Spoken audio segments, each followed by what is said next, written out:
And I'm Sam Wright from Orange County, California. What a thrill to be here again. My 6th year with you guys, and I'm just so excited. I love it all.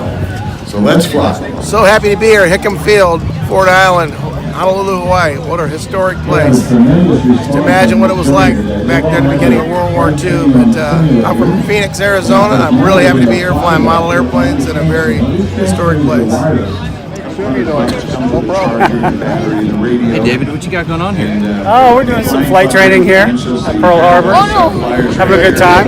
We've got the Apprentice and the wireless remote here, wireless buddy box. You must have a pretty good student on the other end since you're able to look away. Yeah, he's actually doing pretty good. The stabilization system's working out really good. To the left again. I got Cliff helping me though too. So. This is the aircraft, the others trying to match it. It's very difficult since they are not in the cockpit. So it's a great depth perception, you're going to have good visibility. These guys always do a fantastic job. The smoke is generated.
Yeah, you do that.